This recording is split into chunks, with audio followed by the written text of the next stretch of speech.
Boa noite a todos, boa noite a quem está presente aqui no nosso primeiro debate. Deixa eu tirar esse som aqui. Então, vamos iniciar aqui o nosso primeiro debate na Semana Jurídica. Bem-vindo a todos os senhores e senhoras aqui presentes. Sejam bem-vindos à Semana Jurídica da Escola Brasileira de Estudos Jurídicos da EBJUR. Eu sou o Caio Rodrigues e eu vou estar aqui com vocês ao longo dessa semana que vai trazer muito conhecimento e atualidades no direito. Nós vamos iniciar nossa semana jurídica hoje com um tema que tem recebido muito destaque na imprensa, no meio jurídico em razão da pandemia do Covid-19, que é os municípios e os reflexos da pandemia no Covid-19. E para debater esse tema hoje, nós vamos receber aqui um time de especialistas que vão participar desse debate. O mediador quem vai ser o nosso mediador aqui no debate vai ser o coordenador da pós-graduação em Direito Público da EBJUR, o professor Leandro Bortoleto, que é analista judiciário na Justiça Federal, bacharel e mestre em Direito pela Unesp e autor e organizador de diversas obras jurídicas. E para enriquecer o nosso debate, nós temos também a honra de receber aqui o professor Gustavo Assede Ferreira, ele que é doutor em Direito pela Universidade Federal de Santa Catarina.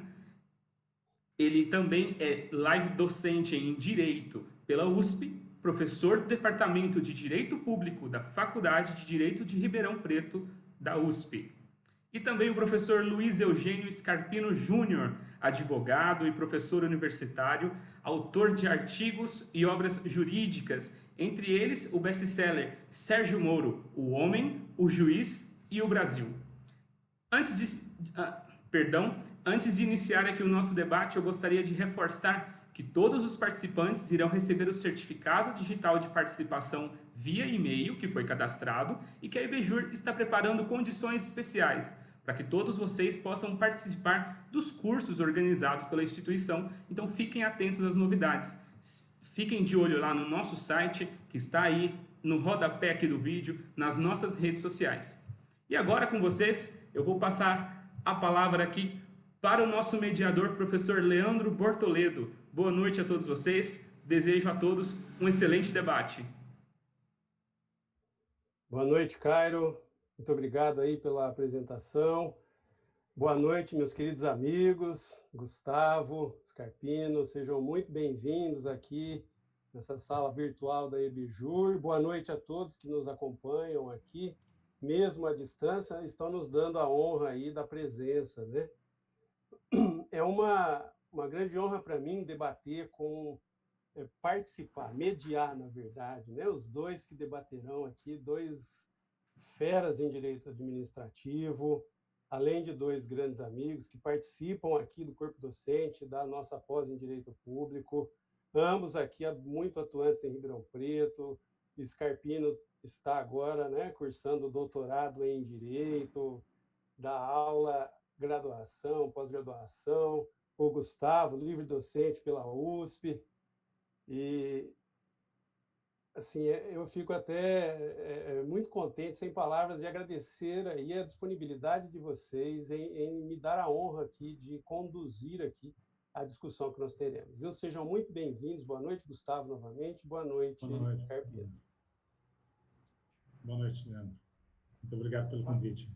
Muito bem. Boa noite, Leandro. Então, vamos lá. Muito obrigado também ao Cairo e a meu companheiro de bancada virtual, Gustavo Assede, sempre uma companhia honrosa, e a vocês que estão nos acompanhando aqui.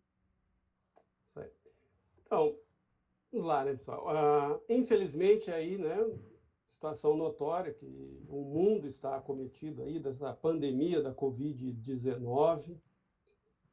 Estamos caminhando aí no Brasil para quase 1 milhão de casos, né, aqui no Brasil, e infelizmente a curva está vertiginosamente na ascendência, e a ideia foi trazer os reflexos, né, para essa discussão dessa noite, para você que nos acompanha, os reflexos jurídicos que envolvem a pandemia em relação aos municípios.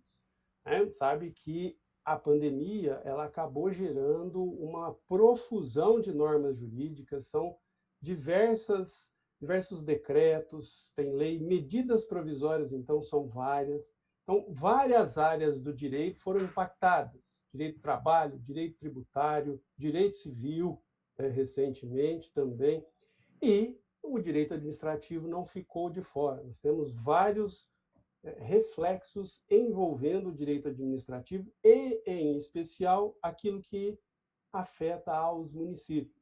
Obviamente, não tem como nós tratarmos de todas essas alterações nesse nosso encontro de hoje, mas a ideia é trazer para você quais os pontos mais relevantes, os pontos de maior discussão, né, em que os nossos ilustres convidados aqui vão contribuir, aí, dar as suas colaborações sobre esses temas. Importante ainda, que tem que ficar contextualizado, que nós temos juridicamente um decreto, que é o Decreto Legislativo 6 de 2020, que reconhece, né, a existência da pandemia em âmbito federal, e aí cada Assembleia Legislativa também o fez e reconheceu nos seus respectivos territórios.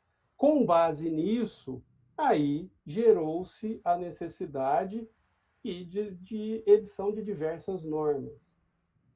E para a gente iniciar, um ponto que vocês com certeza devem estar acompanhando pela televisão, pelo noticiário, pelas redes sociais, é essa discussão em quem pode determinar a restrição à circulação de pessoas, quem pode determinar a restrição ao exercício de atividades privadas, ao uso de bens públicos ou privados. Então, houve uma grande discussão. Por quê? Porque, infelizmente, o Brasil caminha fortemente aí com os altíssimos números por conta da ausência de concertação administrativa entre os entes federados. Não há uma uniformidade na condução do combate à pandemia. Isso está mostrando aí que está sendo extremamente prejudicial. E isso gerou essa discussão toda que vocês acompanham aí pela televisão e pelos demais meios de informação. A ideia, apenas para contextualizar rapidamente, é que na Constituição Federal já se faz, né, a repartição de competência entre os entes federados, tanto para legislar quanto para executar as atividades administrativas. De uma maneira muito simplista, apenas para que eu não me alongue aqui e passe logo a palavra aos nossos queridos convidados, a ideia é que há uma lista fechada que cabe à União, né, especialmente na atividade administrativa. O município se reserva a ele aí aquelas atividades que têm um interesse predominantemente local e algumas outras expressas, como o transporte coletivo local, enfim. E aí, os Estados-membros acabam ficando aquela competência remanescente, aquilo que não é de nenhum dos outros dois, acaba ele sendo responsável por isso. E no âmbito da saúde, tem o Sistema Único de Saúde, em que haja um tratamento um pouco mais regulado na participação das diversas esferas da federação. Pois bem, e o que isso tem a ver com o que nós vamos falar agora aí? Nós temos o primeiro ato, a primeira medida normativa de cunho nacional que foi editada é a Lei 13.979, 7 de fevereiro de 2020, que ela foi publicada aí no Diário Oficial. E aí, essa lei trouxe diversos regramentos envolvendo a pandemia. Ela trouxe, tratando, por exemplo, sobre dispensa de licitação, tratando sobre as medidas de enfrentamento à pandemia. E, dentre essas medidas, o artigo 3º dela elenca várias que podem ser adotadas, né? Então, sabe, tem medida de isolamento, quarentena e várias outras, restrição à locomoção e muito mais.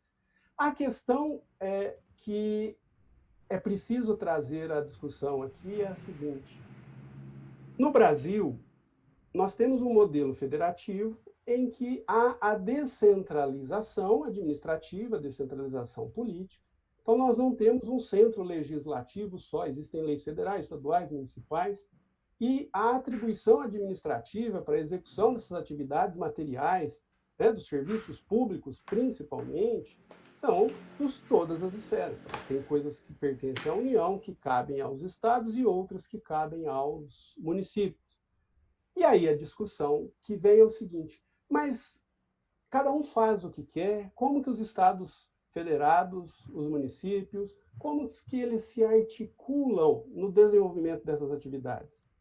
Então, assim, nós temos o chamado federalismo cooperativo, que é a ideia da federação, os entes federados têm autonomia, mas eles cooperam entre si para a busca do interesse público aí.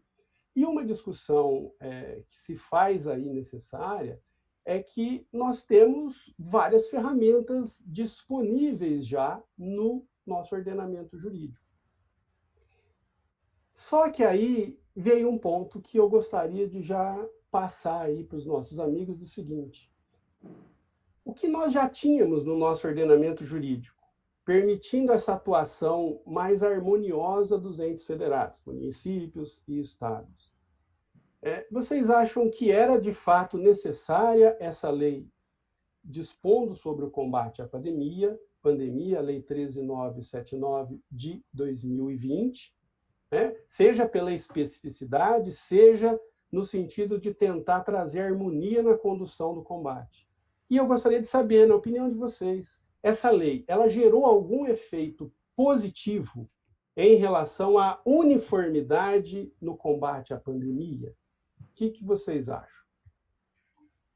Quer começar, Luiz? Bom, vamos errar primeiro, então. Depois o Gustavo me corrige se estiver enganado. Eu erro junto. Bom, novamente, uma grande alegria, Leandro, nossos espectadores que aqui assistem, meu querido amigo Gustavo Sede, e o Cairo que abrilhanta aqui os trabalhos com a abertura. Para mim, fico muito...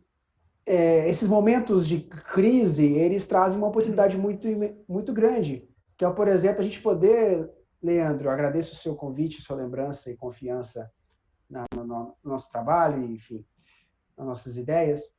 Ele permite que a gente dialogue com um público muito maior do que se nós estivéssemos dentro de um espaço fechado. Então, é bem provável que o nosso diálogo aqui ele transborde os limites de um centro que nós reservássemos para poder fazer esse encontro presencial. Então, se de um lado é triste não poder compartilhar com vocês de um abraço, de um cafezinho, mas ainda assim, aqui estamos congraçados com uma capacidade de dialogar com ainda mais pessoas, e isso é um motivo de grande honra. Eu vou ser bem honesto com vocês. Eu acho que essa lei Covid, em grande parte, ela é redundante, a Lei 13.979. Eu chamo de Lei Covid, porque aí fica mais fácil.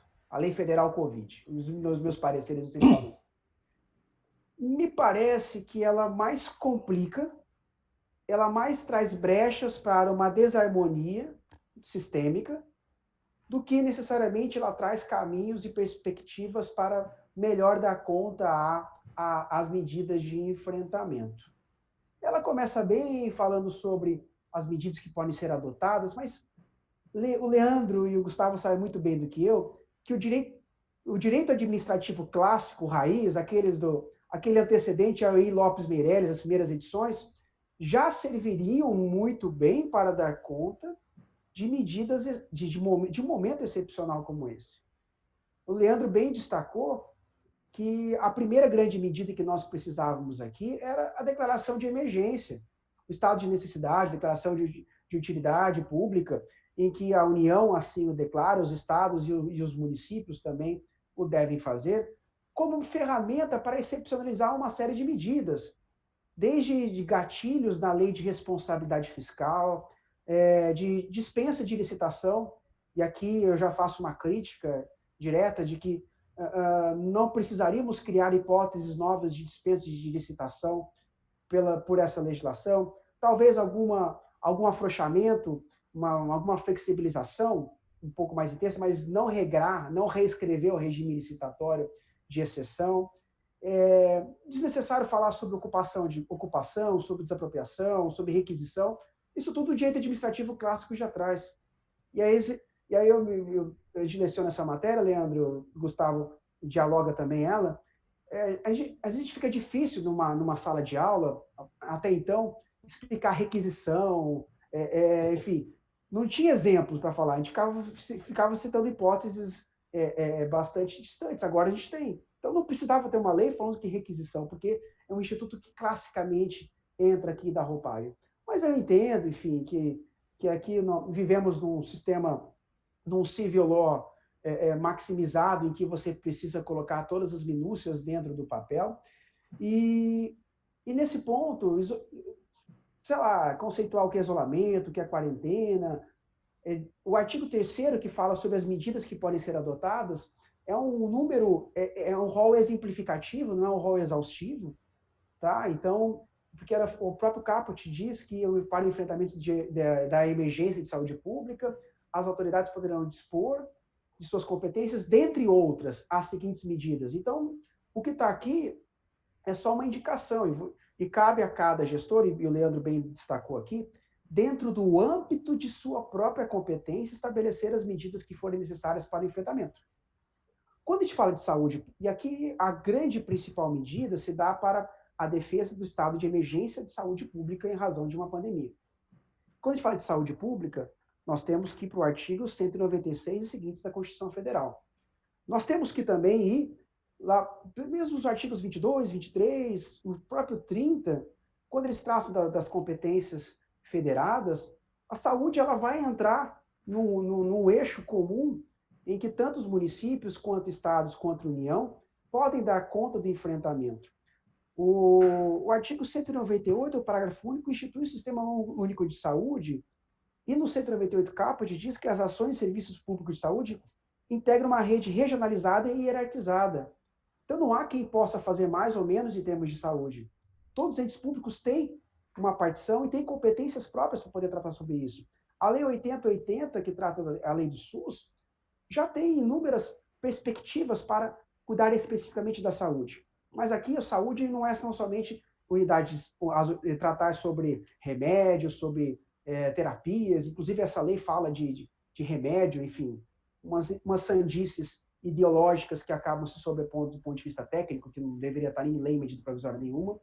Mas aqui, para a gente dar conta de saúde, a gente tem que dar conta de, por exemplo, a principal medida, hoje profilática em termos de saúde, são aquelas medidas que impõem algum nível de restrição e de sacrifício a direitos fundamentais, como o direito de ir e vir. Afinal, quarentena e isolamento são medidas que, de certa forma, trazem um certo grau de contenção ao exercício das liberdades individuais, com justa razão. Então, de pronto, quero dizer que não há nada de legal você estabelecer medidas limitativas à circulação das pessoas, por quanto que as pessoas que assim circulam são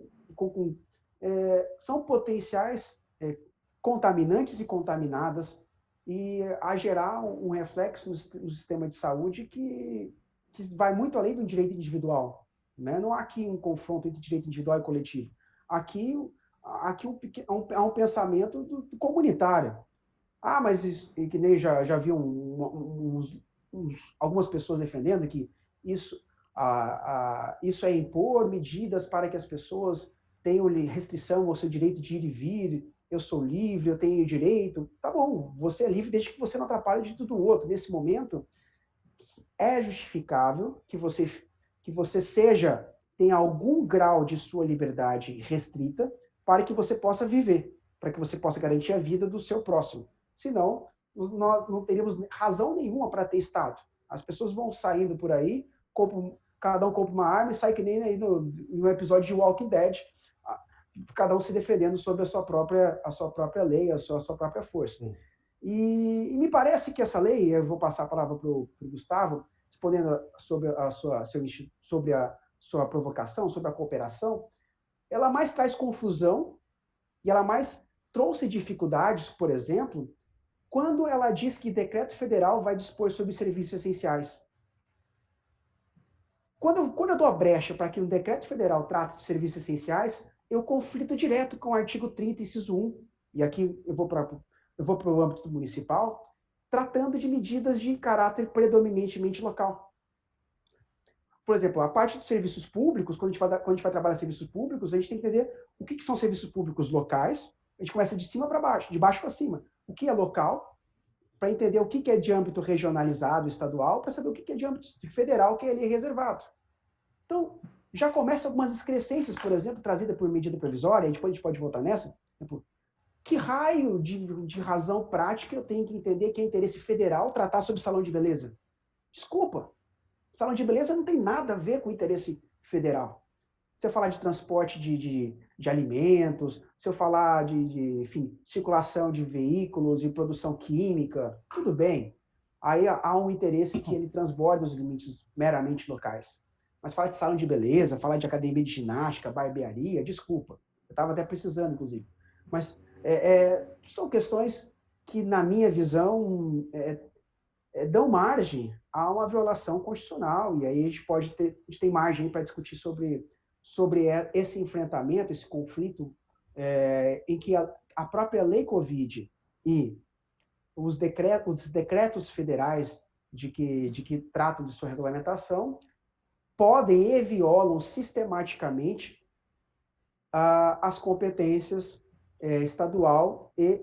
estaduais e municipal. Isso não quer dizer que não exista competência federal a ser enfrentada. Ela há e ela é muito importante.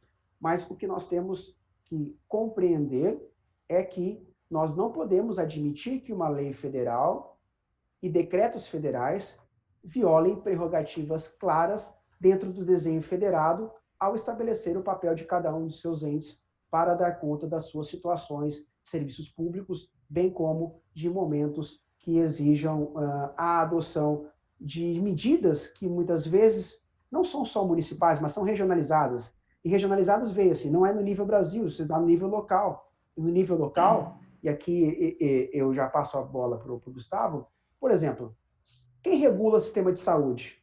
Não é o município. O município tem uma parte da regulação do sistema de saúde. Ela é uma regulação regionalizada. Aqui no estado de São Paulo, isso é muito claro. As delegacias regionais de saúde, elas, por exemplo, cuidam de saber quando e quem pode ir para cada tipo de leito. Qual hospital você pode ser ocupado, como que você vai dispensar uma medicação. Então, me parece muito temerário que nós tenhamos imposições top-down, de cima para baixo, para tratar de assuntos que são de interesse ou predominantemente local, ou que estão circunspectos a uma regionalidade. Bom, mas a gente pode voltar sobre isso aí. Queria ouvir um pouquinho a opinião do Gustavo sobre as provocações que eu aqui lancei. Bom, boa noite a todos e a todas. Boa noite, Luiz. Boa noite, Ricardo. Boa noite, Leandro. Muito obrigado pelo convite. É mais uma vez um prazer poder estar falando com vocês do Bejur. Leandro, muito obrigado pela confiança aí no nosso trabalho. Acho que o Luiz foi muito feliz a sua fala, inclusive ao levantar que já havia hipóteses na 866, em especial artigo 24, inciso 4, para poder lidar com o tema, né? Essa é a realidade. Já tinha lá um inciso para falar de calamidade, etc, etc. Eu acho que quando a 13979 foi editada a partir da Lei 926, 927, sobretudo, né, que aderindo ao texto, agora a Lei 14.006, tal. A ideia que se tinha inicialmente é que o governo federal iria coordenar as ações de combate à pandemia, né? Se nós observarmos as declarações dos senhores governadores de estado, sobretudo, no primeiro mês do combate mais intenso à pandemia, durante os idos de 20 de março até 20 de abril, a todo instante esses governantes diziam: falta a presença mais forte do governo federal para implementar as medidas. E alguns até falavam da Lei Covid 13979, e diziam: olha, né, dentre as medidas de enfrentamento estão colocadas na lei, falavam muito do artigo 2º, do artigo 3º, da questão dos medicamentos, né, da desnecessidade, entre aspas, nesse momento, de se ter o registro na Anvisa, podendo ter lá nas outras entidades, na FDA, nas congêneres, né, de outras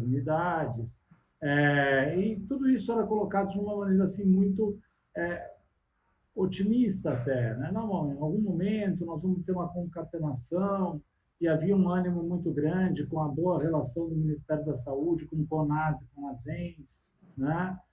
Eu lembro das entrevistas do ministro Luiz Henrique Mandetta, falando das medidas de enfrentamento, da busca por respiradores, da busca por equipamentos de EPI, falando que havia aí a possibilidade de... Depois, né, Leandro, nós vamos falar um pouco do artigo 4º, dessas compras simplificadas e tal.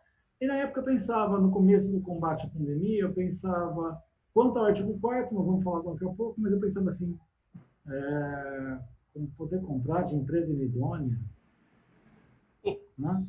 E achava já estranho. E achava também estranho que os governadores tivessem essa falsa esperança de que o governo federal, de fato, fosse combater a pandemia.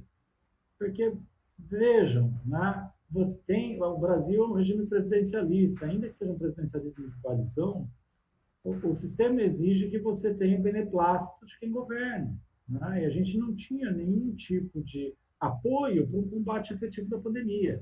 Então, a gente podia esperar, de fato, que no vazio, governadores de estado e prefeitos municipais ocupassem esse espaço.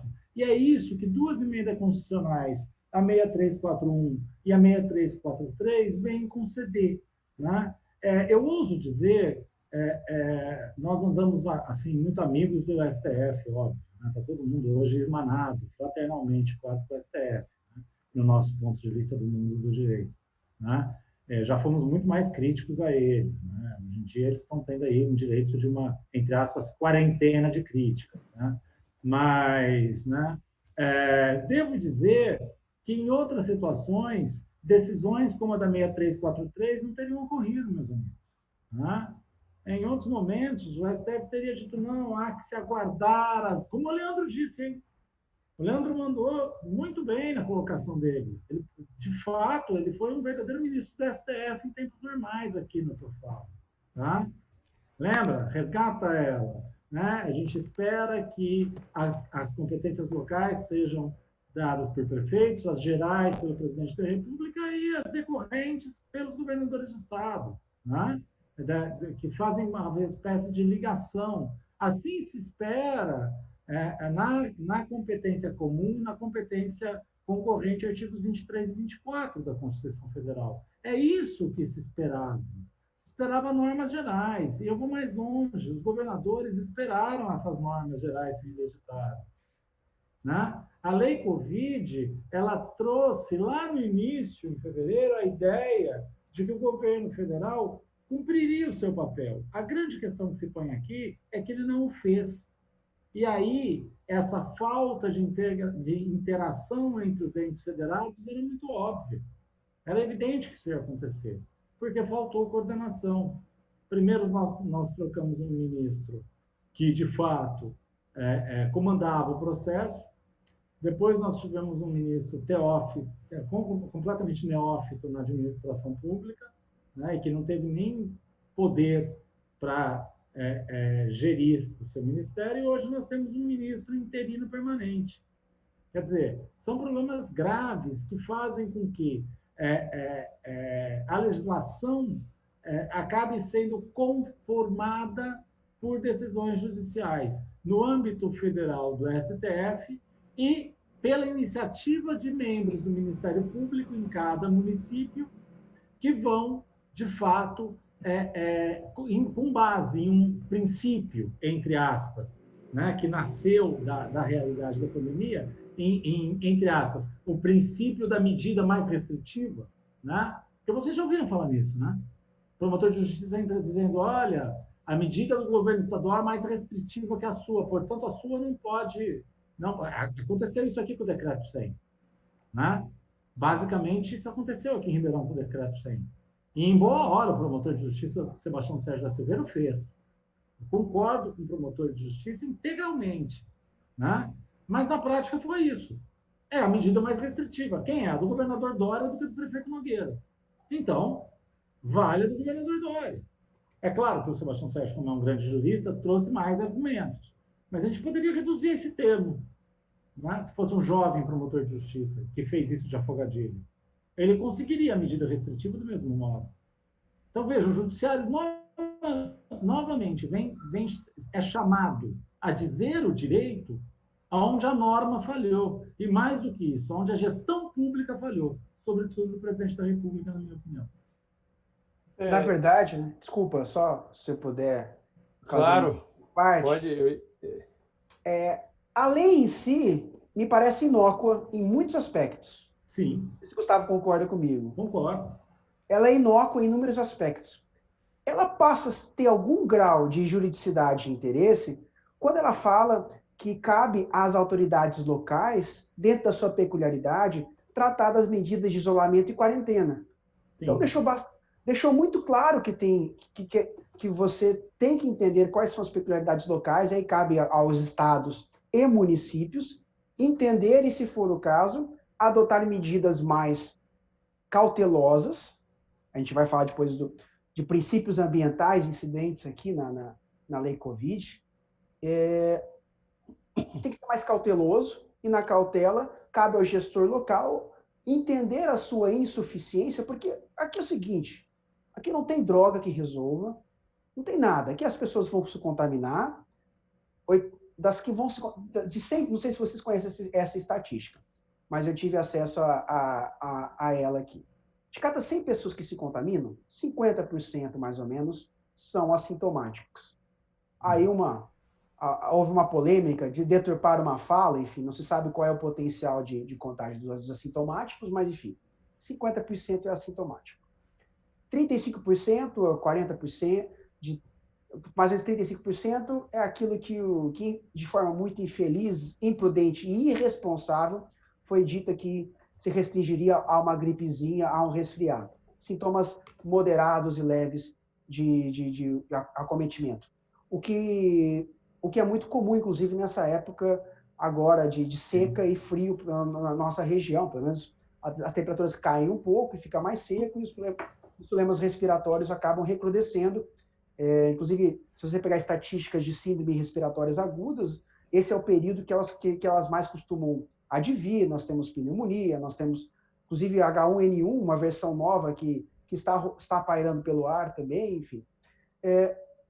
enfim. E aí, dos 15% que restam, 5% vão chegar em estado severo, 10% vão ser internados, e outros, dos 15%, 10% vão ser internados e 5% vão para a UTI. Quem vai para a UTI é quase roleta russa. É loteria, né? É loteria, porque a gente não sabe como é que as pessoas se comportam. A gente não sabe também qual é o comportamento pós-corona. A gente não sabe os reflexos, os danos que isso acontece. O que acontece? Se um contingente grande de pessoas se contaminar ao mesmo tempo, a gente não vai ter leito suficiente. Não há. Por mais bem estruturada, por melhor que seja o desenho de retaguarda de saúde, não há condição de atender todo mundo ao mesmo tempo para dar conta de entubar um monte de gente, por respirador, enfim. E exatamente por conta disso, nós temos que ter um grau de cautela muito severo, a permitir, inclusive, que as autoridades locais saibam os limites do seu serviço público e, ao estabelecer os limites do seu serviço público, possam trazer medidas para salvar a vida do seu povo, a salvar a vida daqueles que estão ali. Porque senão vai ser simples, libera tudo, o povo se contamina e facilmente, em 3 semanas, a tua capacidade do teu leito, da sua malha hospitalar vai ser encerrada, você vai ter que mandar o povo para longe, as pessoas vão se abarrotar morrendo nos corredores de unidades de saúde, e você não vai dar conta, e muito mais pessoas vão morrer, porque nisso a gente está esquecendo que existem pessoas com outras doenças, pessoas que se acidentam, pessoas que têm parada respiratória, e aí não é só o problema de Covid, é todo um problema que outras doenças podem acontecer no mesmo período, e o nosso sistema de saúde estaria saturado. Por conta disso, não se trata inclusive de uma falsa dicotomia entre saúde e economia. Se trata de você garantir o mínimo para que as pessoas consigam chegar vivas. A gente mate menos pessoas. Que nem aquele pensamento utilitarista ridículo, de que, mas as pessoas morrem. Não, querido, ninguém tem que morrer. Ninguém tem que forçar a morte de ninguém. pessoas não morrem de diabetes normalmente. As pessoas não morrem porque elas têm problema de pressão alta. Em condições normais, as pessoas conseguem sobreviver e viver muito bem. E não é porque você está em câncer, em estado terminal, que você tem que abreviar a sua morte. 3 meses, 2 meses, 1 ano, 2 anos para cada pessoa é significativo. Por isso que é um chamado aqui de responsabilidade para que os gestores saibam das suas limitações e tragam medidas que consigam dar conta para poder atender dessas limitações. Então, antes de tudo aqui, a lei Covid, independentemente dela, é um chamado à responsabilidade dos entes que têm que dar conta do sistema de saúde. Basicamente é isso. Sim. E até assim, agora, não é muito meu papel, né? Eu só vou contribuir um pouquinho nesse sentido que vocês disseram, de fato, e como você bem resgatou, Scarpino, nós já tínhamos, né, o direito administrativo tradicional, o poder de polícia. O poder de polícia já existe, né, há tanto tempo, e ele poderia ser usado de fundamento para a adoção de medidas ali, né? Talvez a ideia da lei Covid fora delimitar, evitar talvez a discricionariedade, a dúvida do administrador em quais medidas serem adotadas, é o que me parece. Só que eu concordo com vocês que o tiro saiu bastante pela culatra, que essa lei ela é bastante complicada e ela trouxe muitos problemas, né? Como, por exemplo, essa questão dos serviços públicos lá, que tem um dispositivo dela, parágrafo 8º, 9º, ele delega ao presidente da República, o que você falou dele, dispor por decreto sobre os serviços públicos essenciais. Ignora totalmente a Constituição, a lei jogou para ele. Não é, Gustavo? E a lei jogou e falou, agora você se vire, né? E essa questão da omissão administrativa, um ponto que me veio à cabeça, eu não vi ser falado assim com um pouco mais de ênfase. Para mim também houve uma ofensa aí ao princípio da publicidade pelo governo federal, no sentido de tanto de divulgação de informação adequada, de conscientização da população, especialmente considerando o alto grau de analfabetismo funcional e até formal no Brasil, de o que precisaria ser feito efetivamente. Como se cuidar com campanhas claras, gastar o dinheiro de publicidade estatal com medidas dessa, e não com medidas com outros fins. E também no subprincípio da transparência, né? Porque a não divulgação dos dados adequadamente, assim, o que me veio à cabeça também aí, que poderia ser lembrado. E até só para emendar aqui nessa situação que vocês trouxeram, eu gostaria só de, né, já delinearam aí muito bem os posicionamentos em relação às medidas adotadas, e também eu concordo aí que aquela 6343 do STF, em situação normal, não sei se o STF decidiria dessa maneira de jeito nenhum. Me parece aquilo, ó, já que não estão fazendo, né, Gustavo? Vou ser ativista. Né? Em boa hora. Em boa hora. E aí o ponto que alguns alunos já me perguntaram, né, e até só para esclarecer isso melhor para o nosso público, de vocês só de falarem um pouquinho mais nesse aspecto, porque o que saiu na mídia muito recentemente? Você comentou do decreto 100 aqui de Ribeirão. Então, o que nós tivemos de situação, pelo menos no estado de São Paulo, aí, com frequência? As medidas estaduais, como você disse, são bastante restritivas. E aí nós temos municípios em que o prefeito se adequa, concorda e não faz nada, segue ali. E tem municípios em que o prefeito tenta flexibilizar. Então, nesses casos que ele tenta flexibilizar, normalmente estão ocorrendo aí essas ações do Ministério Público e o ato administrativo está sendo suspenso. E tem a outra ponta que eu também vi ocorrer, inclusive aqui em Ribeirão Preto, em que, quando o prefeito não flexibiliza, tem gente que judicializa a questão e, com base no decreto federal, já que ele fala que é essencial academia, cabeleireiro, né?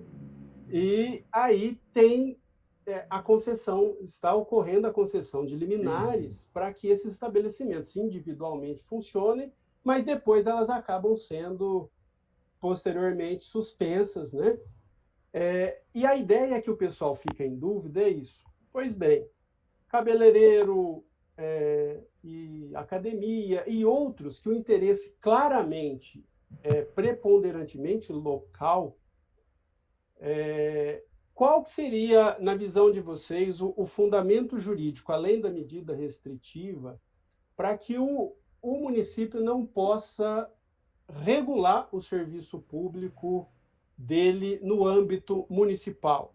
Estaria havendo uma prevalência, um fundamento poderia ser, talvez, né, o direito fundamental aí à saúde, o direito à vida. A ideia seria uma argumentação num plano mais normativo principiológico ante a ausência, no plano positivado, estritamente, do ordenamento em responder a essa situação.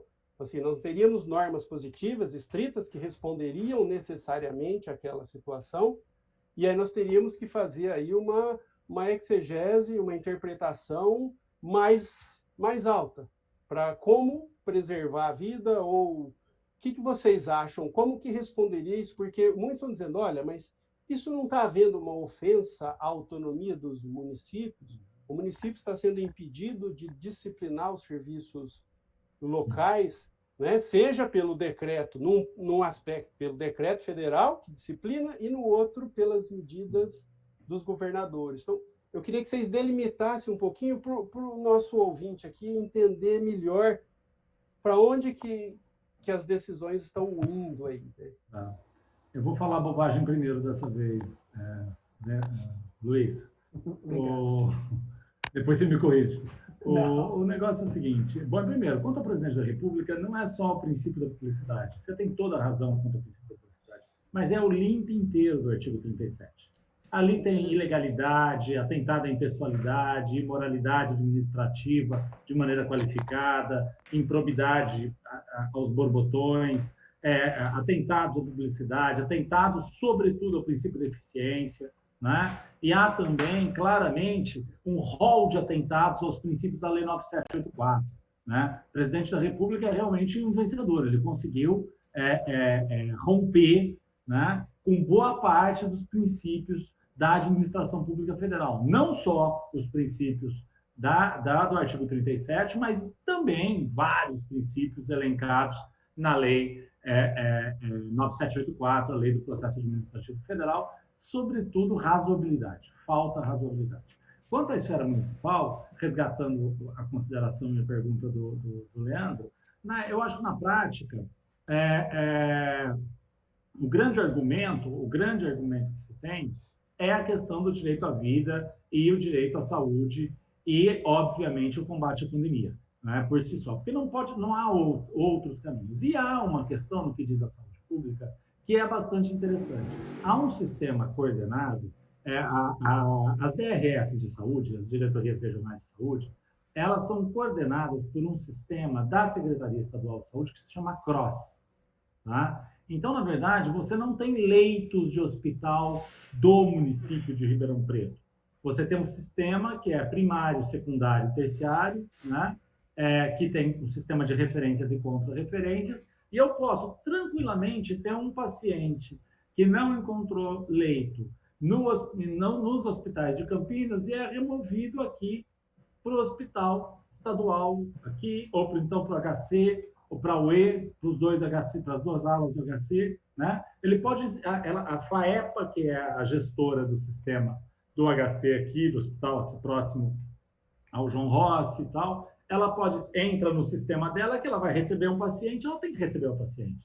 Então, veja, se nós temos um sistema integrado pelo CROSS, se a regulação é integrada pelo chamado CROSS, né, a gente não pode entender cada município ou cada regional como uma ilha. Isso é impossível, porque na prática, são os seus indicadores que vão te fazer, como agora em boa hora propõe o governador Dória, poder abrir mais ou fechar mais o sistema. Agora você vai me dizer, mas ele mesmo, o governador, pode atrapalhar que eu consiga atingir os meus índices? Pode. Se ele não tiver mais vagas no Vale do Ribeira, ele vai transferir o paciente. Ele não vai deixar o paciente morrer, sendo que em outra região, no Vale do Paraíba, ainda há leitos. Né? sujeito vai atravessar a 101, vai subir a serra em algum momento e vai, ou a 116, e vai para o Vale do Paraíba se tratar. É a realidade do sistema de saúde do SUS na sua versão São Paulo. Né? Então, acho que esse, Leandro, é um ponto que a gente tem que ter em mente.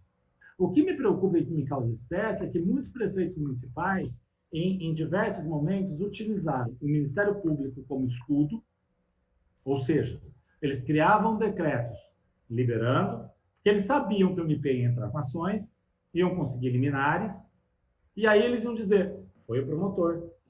Às vésperas do decreto 100, nós tivemos um laudo médico, um laudo do Hospital das Clínicas de Ribeirão Preto, de 14 laudas, dizendo que você não deveria abrir o município naquele momento, não sei se vocês se recordam, por isso. Todas as questões de saúde, inclusive essas de natureza regulatória do sistema. Isso foi usado pelo MP para que o MP entrasse com ação também. Em boa hora o promotor de justiça fez. Né? Ainda bem que o promotor de justiça assim o fez. Mas vejam como fica cômodo para o prefeito municipal. Aconteceu na vizinha Porto Ferreira, ou Pirassununga, agora me falhou a memória. Não, Porto Ferreira. O promotor de justiça disse, oficiou, dizendo você não deve abrir o seu comércio, ele foi para... Né? Eu vi isso, não estou aqui. Né? Foi para a internet, para a mídia social dele, e disse assim, olha, eu não vou, eu desisti do meu decreto, porque o promotor de justiça já me disse que eu não posso fazê-lo. Entendeu? Agora, é óbvio, por outro lado, há municípios que se revoltam com isso. Nós tivemos semana passada o famoso caso da Regional de Barretos. Ao mesmo tempo, a Prefeitura de Barretos e a Prefeitura de Bebedouro disseram, olha, como é que eu estava na zona amarela até essa semana e agora eu estou na vermelha? Né? Mas, na verdade, se você colocar na letra fria dos indicadores, os indicadores não apontavam a vermelha. Ah, mas foi a regulação do sistema, se mandou mais... Sim, veja bem, aí entra uma outra questão. Nós não podemos deixar a regulação desse modelo, desse sistema de saúde, tirar dos estados, porque é o estado que consegue fazer o balanço. O que nós podemos reclamar é se alguma região do estado de São Paulo estiver na amarela, né, na terceira fase, e uma região vizinha estiver na vermelha. Alguma coisa está errada no sistema. Né? Porque como que regiões vizinhas, uma região tem tantos leitos de hospital disponíveis e a outra região não? O que está acontecendo? Aí cabe ao governo do estado, já que há, né, um vazio federal, cabe ao governo do estado, nesse caso, entender quais são as falhas dos municípios-chave em cada regional. Vocês entendem meu ponto de vista? Não há um todo holístico nisso, que pode ser fechado. Era melhor que o SUS, o Ministério da Saúde estivesse coordenando tudo, como primeiro pensou o ministro Mandetta, via CONAS e CONASENS? É evidente. Mas, gente, isso são águas passadas. Né? Nós não temos mais ministro da Saúde. Né? Então, na prática, cabe agora ao governador do estado dar os rumos dessa situação. E eu acho que o único princípio basilar disso é que a regulação do sistema estadual, o único valor que pode, o único blocado, é que o sistema é regulado pelo Estado e o único princípio a ser defendido é o princípio do direito à vida. Não vejo outro. Legal, Gustavo. Você tem algum complemento aí? Sim, Não? na verdade, só complementando a fala do Gustavo, que em boa hora trata exatamente do caráter regional das situações que são trabalhadas quando nós estamos lidando com saúde. Então, não adianta vir a União querer dizer como é que nós cuidamos da saúde, não adianta o município querer achar que ele tem que o leito é dele e o leito não é só dele. Você pode ter o teu hospital municipal, mas você tem um sistema que ele é integrado, ele é regionalizado e ele é hierarquizado. Ele é hierarquizado. E aqui, inclusive, falta muita união nos municípios e no Estado.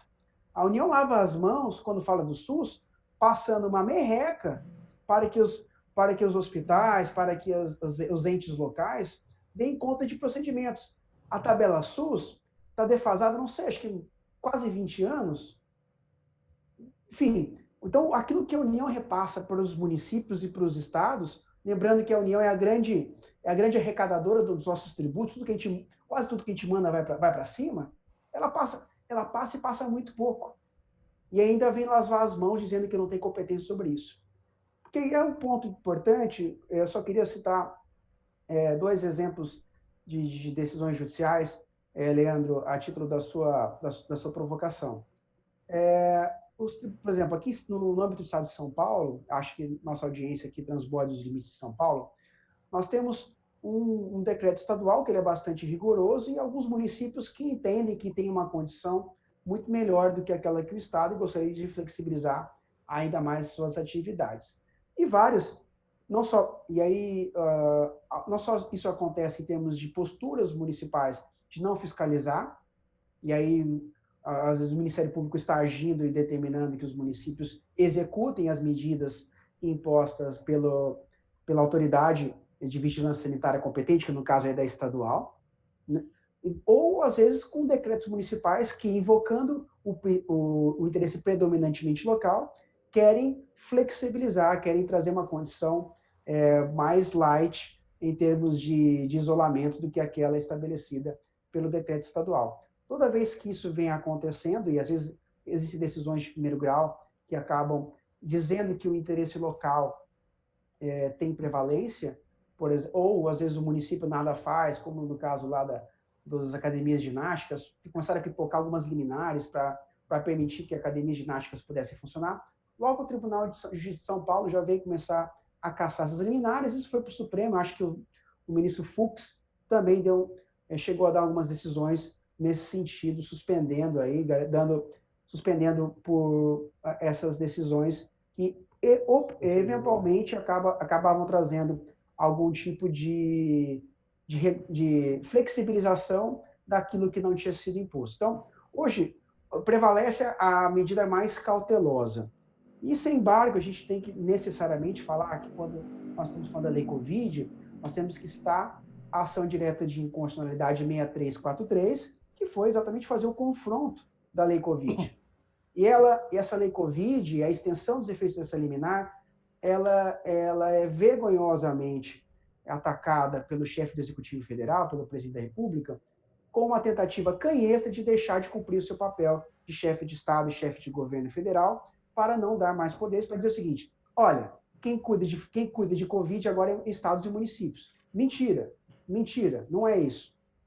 O que os estados e municípios têm aqui são perspectivas de que, em atendendo recomendações técnicas com fundamento, podem trabalhar melhor a restrição da locomoção de produtos e serviços, entendendo o âmbito do limite de cada ente federado. Claro, o município não pode limitar, por exemplo, que um porto federal possa fazer o transbordo aí de mercadorias para o Brasil afora. Isso seria lesivo, isso feriria aí o desenho federado. Por outro lado, também não haveria como, por exemplo, no caso que eu citei aqui do salão de beleza, ou até mesmo de atividades religiosas, que vem a União e fala: não, a atividade religiosa pode funcionar, você pode encher os templos aí. Olha, peraí, como é que os municípios vão dar conta disso? Porque se encher templo, um dos casos mais comuns que a gente teve, os primeiros casos de contaminação coletiva, se deu quando não se trouxe restrição de aglomeração. Um dos clássicos locais em que você gera aglomeração, sem sombra de dúvida, são locais que você tem grande fluxo de pessoas, como shows, instituições de ensino e centros religiosos, por conta de que é natural que as pessoas haja um espaço delimitado e as pessoas busquem ali o conforto espiritual, enfim. E aqui não há nenhuma crítica com relação a esse direito, na minha visão, essa liberdade individual é importantíssima. Mas sim com relação a vir o ente federal e dizer: você vai ter que garantir. Por conta de que nós temos que entender o que é indispensável para a manutenção da segurança agora. Me desculpe o crédito de cada um de vocês, mas nós estamos preocupados em salvar a vida. E me parece que nenhuma religião aqui defende que você primeiro tem que cultuar alguma coisa para depois salvar a sua vida. Me parece que quando a gente... independentemente, as religiões mais clássicas, aquelas milenares, enfim, elas certamente vão dizer que todos nós temos que cuidar de nós mesmos e cuidar do próximo. E isso quer dizer que a gente tem que adotar uma postura cautelosa em termos de cuidados com a nossa saúde. Exatamente por isso, nós aqui entendemos que o Supremo bem agiu, mas o Supremo não disse que o governo federal não tem papel nenhum. Isso é uma vergonha, a sustentar esse tipo de discurso. É uma fake news crassa, por entender que o que nós temos aqui? Vamos estabelecer que as medidas de enfrentamento ao Covid podem guardar soluções regionais ou eminentemente municipais quando elas tiverem essa topicalizada essa topicalização dentro do seu interesse, da sua zona de atuação. Mas isso não quer dizer que não haja um grande papel de concerto, por exemplo, do Ministério da Saúde, com as secretarias estaduais de saúde, com as secretarias municipais de saúde, para tentar adotar melhores medidas, como, por exemplo, grandes compras que o governo... E aqui eu faço uma crítica, Léo. A gente não começou a falar de licitação, mas por qual razão o governo federal não fez uma grande ata de registro de compras? Pois é, isso é inexplicável. Inexplicável todo mundo, né? Para comprar respirador, comprar milhares de respiradores, e aí basta uma ata uma registro de preço, você põe lá a própria decreto federal, a lei federal poderia falar que qualquer município poderia aderir àquela ata, e acabou. Aí, coitado do município de Barrinha, sei lá, que vai ter dificuldade, não sei se Barrinha tem rede de saúde para poder tocar conta. Como é que Barrinha vai conseguir comprar respirador? Ribeirão ainda tem um poder maior aí, mas eu estou pensando em municípios pequenos, em que a realidade pega, em que não tem dinheiro. E o governo federal poderia muito bem fazer essa articulação. Essa aqui eu estou falando a mais tranquila possível. E coloca, enfim, você tem uma série de desconcertos. E o problema não é a lei Covid, o problema é a prática. Poderia ser a lei mais brilhante do mundo para acomaltar todas as lacunas sistêmicas do sistema federado. Mas se a gente não tivesse um conceito e uma responsabilização, que chama na administração pública de accountability, que é o senso de responsabilidade, aí nada adianta aquilo que está escrito. Exato. E até para a gente só fechar essa discussão em relação a isso, partir para outra temática aí que você já anunciou agora aí, que é boa de licitação. A minha visão também, eu concordo com vocês que essa lei colaborou muito para gerar mais discussão, ela colaborou muito para trazer mais problemas, ela ajudou, mas em muito pouco. E aí teve um vácuo normativo em que essa falta de coordenação centralizada para poder tocar para frente gerou espaços que foram preenchidos aí no desespero de se salvar a vida. Então foram medidas adotadas e que elas estão sendo feitas, como vocês bem pontuaram aí. O argumento positivo seria na lei do SUS, nessa questão da regionalização, mas mais ainda eu vejo mais com os princípios aí que o Gustavo falou, direito à vida, e que aí o problema só é que essa ausência também de concertação deixou muito... Então, você teve canetas super poderosas, muitos prefeitos super mal assessorados, em que adotavam medidas que ele achava que ele virou imperador, né, e fechava totalmente a cidade, e manda prender gente, a guarda municipal prender gente, e assim... e medidas que dependeriam que, se todos estivessem aí com o accountability do governo, accountability social também, você ter que punir a pessoa para ela usar máscara na rua é uma coisa... Né? Ministro de Estado hoje foi multa de governador também, você vê, com base em um decreto, uma sanção administrativa criada com base no decreto. Essas loucuras, né? Só que o ministro deveria dar o exemplo e sair à rua com máscara. Mas, enfim.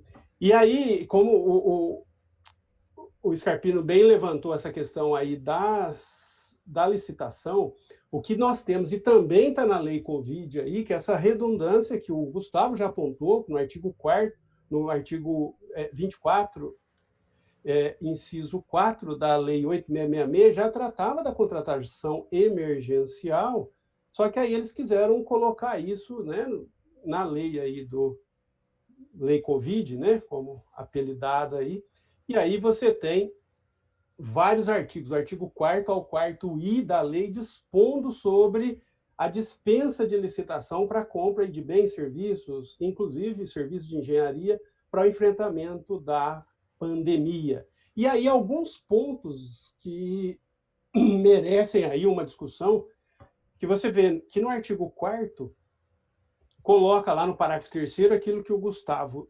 mencionou, né, dessa possibilidade aí que trouxeram, então, assim, Excepcionalmente, podem ser contratadas empresas com inidoneidade declarada ou com direito de contratar suspenso, se ela for a única fornecedora.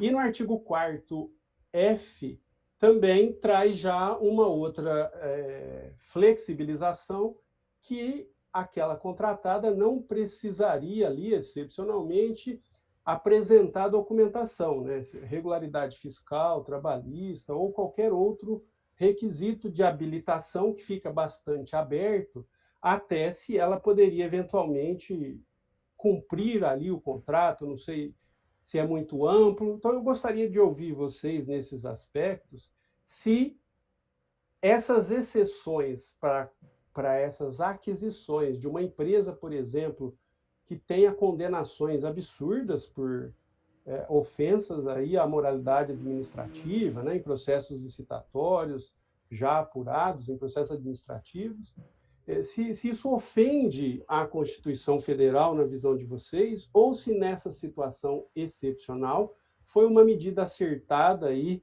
de se colocar isso na legislação, né? E se essa dispensa até da documentação, se vocês veem como um risco à execução do contrato em si. Gostaria de ver aqui que vocês me falam disso daí. Vai, Luiz. Vai, vamos errar primeiro, então. Sobre o parágrafo 3º do artigo 4º da Lei Covid, a primeira coisa, né? A Lei Covid ela tem algumas coisas que, na parte de licitação, apesar de ser um crítico, que ela poderia ser salva. Primeiro é reduzir pela metade caso o ente público não queira fazer dispensa, mas queira fazer pregão. Eu acho isso razoável. Ao invés de fazer a compra direta, né, enfim, que a Constituição diz, no inciso 21 do artigo 37, ressalvados os casos previstos em lei, deverá seguir o procedimento licitatório. Então, a dispensa não é um salvo-conduto para o administrador comprar o que quiser, da forma que ele quiser, porque você tem uma série de tratativas iniciais, e diria eu, a parte mais difícil de uma licitação é a fase interna do que a fase externa. Eu já estive na linha de frente de presidir comissão de licitação. Hoje eu dou pareceres em licitação, às vezes eu atuo para o lado de empresas que participam do certame, e eu vejo que a principal dificuldade é a fase interna. E um processo de dispensa de licitação não está autorizado a você fazer uma série de levantamentos que são imprescindíveis, a começar para saber o que você está comprando. Primeira grande coisa é, o que eu vou comprar? Como que eu vou comprar? Eu preciso comprar? Eu preciso contratar? E se eu preciso comprar, quantos são? O que é? Qual é a característica? Como é que eu mensuro? Como que eu vou fazer o pagamento? Enfim, uma série de questões. Porque tem a lei Covid, depois teve uma outra lei, agora me foge a cabeça, que permite aí que você também pague antecipadamente, enfim. E outras hipóteses bastante excepcionalizadoras que, sei lá, em medidas de importação, talvez seja justificável. E aqui eu faço também não vou condenar a perspectiva de que em situações emergenciais a gente não possa simplesmente abrir um pregão, uma concorrência, e deixar o trem correr solto para dar 45 dias para comprar alguma coisa. Não dá tempo. Já foi. Então a gente precisa ter formas de atuar com eficiência. Mas atuar com eficiência, pelo próprio artigo 37, não admite que eu viole a lei e não admite que eu haja contrariamente à moralidade administrativa. Então, o primeiro ponto que eu faço aqui uma ressalva é a seguinte. A do parágrafo 3º, que admite a administração contratar com quem for declarado inidôneo. A pena de inidoneidade é a pena mais pesada que a gente tem na seara das licitações públicas. É a pena de lesa pátria, enfim, é expurgar a empresa de participar de qualquer tipo de contratação com qualquer ente federado, né? Então, ela tem uma abrangência amplíssima, e eu conheço, e os processos de declaração de inidoneidade são raros, são escassos. Honestamente, eu não me deparo, difícil de deparar com empresas que tenham efetivamente sido declaradas inidôneas. Ou, por exemplo, que tenham essa que tem direito de suspensão ou impedimento de contratar com o poder público, são medidas que acontecem um pouco mais. Agora, esse parágrafo, ele tem alguma razão de ser? Eu entendo em uma única hipótese. Imagine que aquela empresa que foi declarada inidônea é a única fornecedora nacional daquela marca de respirador ou regional para atender aquilo ali. A única. A única. E ela consegue entregar uma quantidade rápida por um valor muito bom. É a única hipótese. Mas ainda assim, com muita salvaguarda. Você vai ter que me entregar primeiro, eu vou te pagar depois, e vou segurar uma parte, vou exigir seguro garantia, enfim. Olha, eu vejo, são decisões difíceis, é que eu teria que me socorrer à lei de introdução às normas do direito brasileiro, que em decisões difíceis o administrador tem que saber que ele tem dilemas na mão, ele precisa comprar o respirador, a única empresa que apareceu ali para ele é uma empresa que tem uma suspensão de contratar, enfim. Mas como que ele prova isso? Ele precisa ter uma pesquisa amplíssima. E o que acontece é que muitas vezes isso acaba virando um salvo-conduto para que aquilo que vocês lembram do filme Tropa de Elite, né? O cara começa a matar o povo ali e fala, meu amigo, agora a exceção virou regra, tal. E aí a gente começa a criar uma série de gatilhos para não cumprir a lei. Não cumprir a lei. Então, eu vejo com reservas. Eu não digo que ele não possa ser utilizado, mas para que ele seja utilizado, eu teria que fazer um parecer de 45 laudas e justificar com um negócio tamanho do mundo para dizer por que tem que ser aquela empresa e não poderia ser uma outra, sabe? Tem que ser uma questão de vida ou morte, literalmente. Literalmente. Agora, para fazer uma consideração sobre qualquer outro ponto, era do parágrafo 3º, né, da declaração de idoneidade, e qualquer outro ponto, O ponto é só contra a dispensar requisitos documentos. de habilitação e fala de forma geral, se você não vê isso como um risco até no cumprimento do próprio contrato, né? Aqui eu sou um pouquinho mais flexo. Eu acho que a gente pode, mais flexível no plano de interpretação. Imagine que eu vou comprar um EPI, uma máscara ali. E logo no começo foi muito difícil comprar máscara e os preços estavam horrorosos. Se tivesse uma cotação, o cara me entrega 25 centavos, mas ele está faltando uma CND federal. A outra proposta é de R$ 2,50, o cara tem todos os documentos. Veja, por causa de uma CND federal, eu não vou comprar uma de 25 centavos? Agora, o que eu posso me acautelar? Rigorosa forma de inspeção para recebimento, não vou pagar antes não vou pagar antes do sujeito me entregar, não vou pagar antecipado. A gente pode criar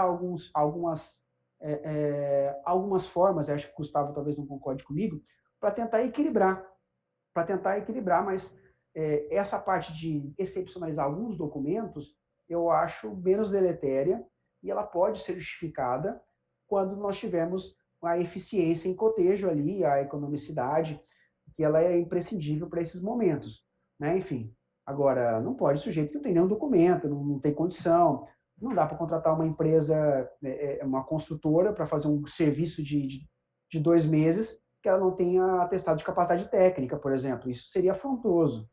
Mas capacidade econômica? Não tem capacidade econômica, enfim, o cara tem que ter grana para poder dinheiro na frente e receber dali a 45 dias, 60 dias, às vezes demora um tempo muito grande para poder receber. Então a gente tem que ver, eu vejo com muita cautela, eu não vejo que ela é claramente inconstitucional, eu acho que a gente vai depender muito da prática, e os tribunais de contas, me parece que a gente está esquecendo dos tribunais de contas, do Ministério Público depois. Não sei se eles não vão deixar não vão deixar de aplicar essa regra, mas vão exigir uma série de peias aí, uma série de reservas para avaliar, principalmente, se a aquisição foi econômica e se mostrou uma vantajosidade para o órgão público com o mínimo de segurança jurídica. Então, se a gente conseguir combinar esses elementos, eu acho que a gente consegue entrar ali uma interpretação para garantir ali o interesse público, né? Então, me parece que é muito mais interesse público eu comprar uma máscara a 25 centavos a unidade do que uma a R$ 2,50, simplesmente porque falta uma das certidões negativas. A gente sabe que, por exemplo, o governo federal não lançou linhas de crédito nenhuma agora, quase não lançou, não chegou o dinheiro na ponta para que as empresas conseguissem resgatar. É que eu vou me lembrar, vou fazer um paralelo com a lei de falência, por exemplo. Na lei de falência tem lá, você precisa apresentar a CND para poder ter recuperação judicial. Mas você não tem condição de ter... Imagina, se você está em crise, como é que você vai conseguir a sua CND se você exatamente está em situação de um desequilíbrio econômico-financeiro? E aí o STJ, durante muito tempo, acabou flexibilizando essa legislação para dizer o seguinte: olha, a lei de falência não pode exigir a CND enquanto você não trouxer formas do sujeito de recuperar o seu crédito. Do mesmo modo, nesse momento de grave crise, nós temos que ter algum grau de temperança mesmo, de proporcionalidade para avaliar essas circunstâncias, notadamente aquilo que vem atender melhor ao interesse público. Legal, legal. E você, Gustavo, o que você tem a dizer aí? Tá mudo.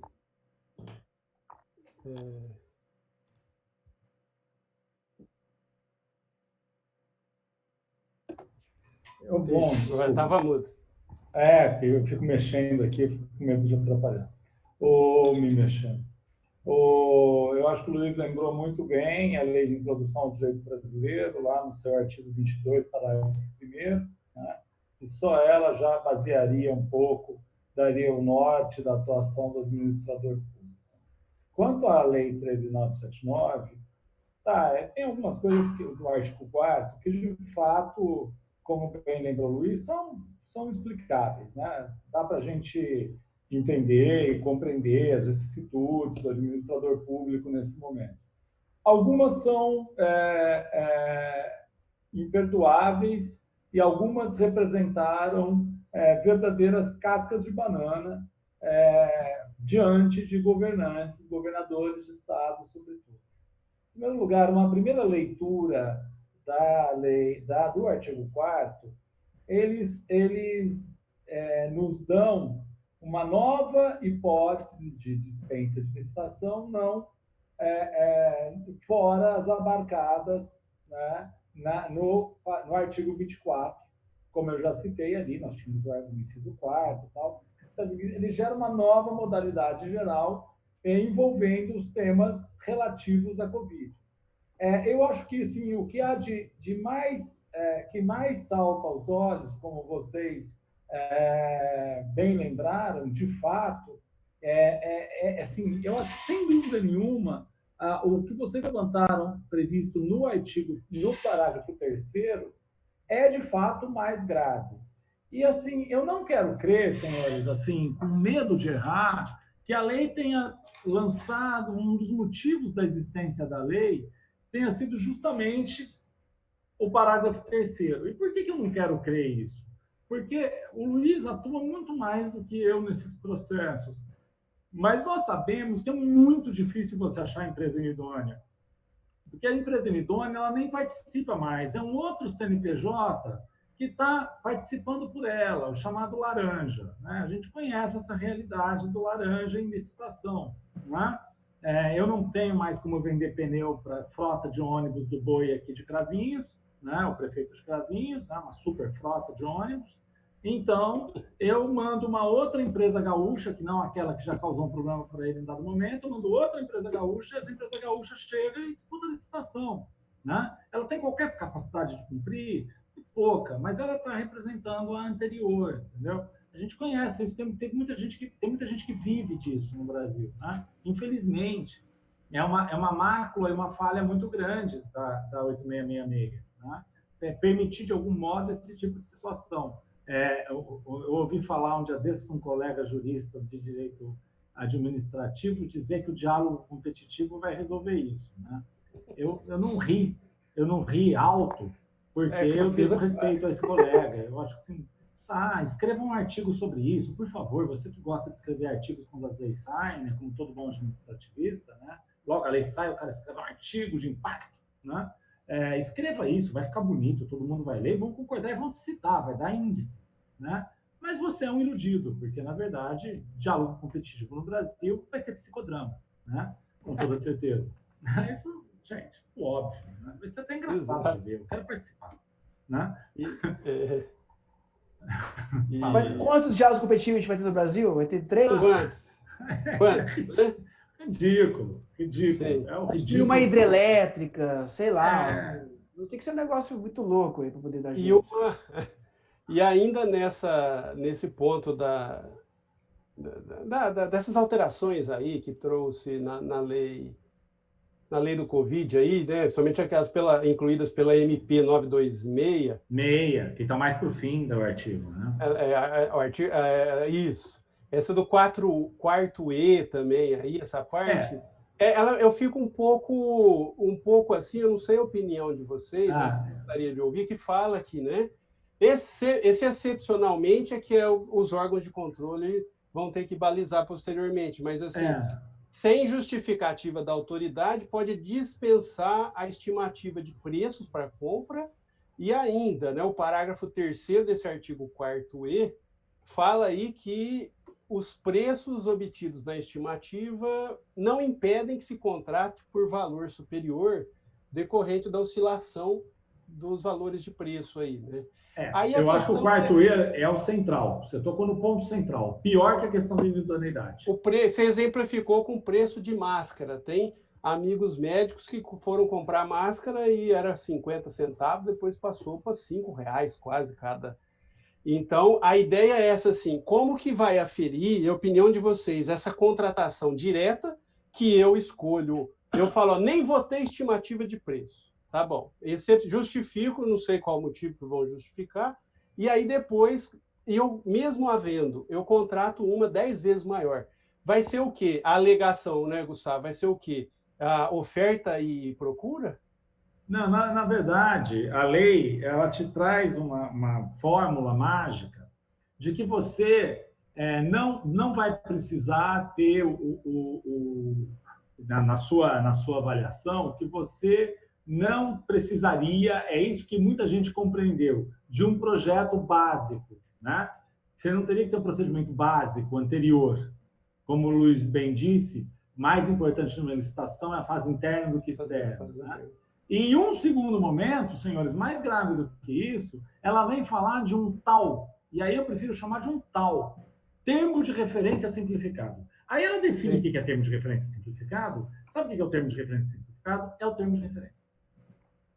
Então, muitos governadores imaginaram que o controle a posteriori, vocês bateram muito bem nessa tecla, que o controle posteriori estaria afastado, né? Eu chamaria essa lei Covid de lei Witzel. Ela vai caçar um mandato de um governador do estado. O Barbalho também está na onda aí. Mas o Witzel é campeão mundial. 87 processos suspensos ou cancelados. 87. Né? O que disseram para ele? Ou ele conversou em casa com a mulher também jurista. Olha, não haverá controle. Não haverá controle. E, meus amigos, como bem colocou o Luiz, haverá controle. Já há, por meio do Ministério Público e do Tribunal de Contas do Estado, tanto para os estados como para os municípios, do TCU para o município do Rio, do TCM para o município de São Paulo, por exemplo.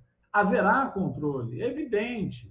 Então, deve temer governadores de estado, como aconteceu aqui em São Paulo, que tem 3 contratos distintos do mesmo objeto, respiradores, com valores absolutamente díspares. Aí você vai pegar a letra fria da lei, se você quiser ser iludido até, né? Se você pegar o artigo 4º E, como muito bem colocou aqui o Leandro, e você começar a ler ele com calma, você vai falar, olha que bom, eu posso comprar mais caro, olha que bom, eu não preciso cotar, olha que bom, né? Então eu estou feito, se você não tem uma marra moral muito grande, né? Não, você vai ser investigado e você vai responder.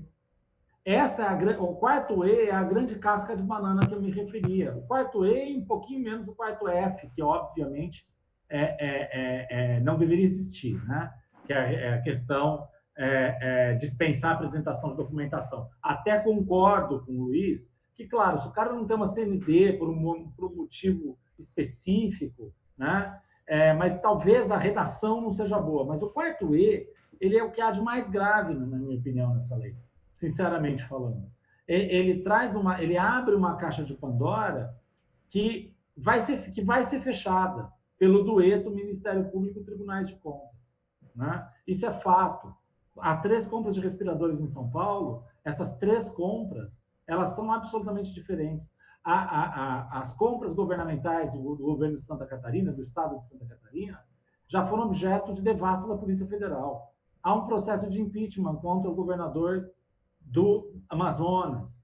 O governador Witzel pode dar o nome à lei, né? Então, vejam, se eu não tivesse citado aqui o governador Dória, que tem experiência administrativa, eu estaria falando em 3 governadores neófitos, com equipes neófitas, eleitos pela bancada, eleitos em grande medida pelo presidente, pela popularidade do presidente da República, né? Que são políticos novos, né? E que foram levados pelo seu establishment de maneira culposa ou dolosa a praticamente perder os seus mandatos.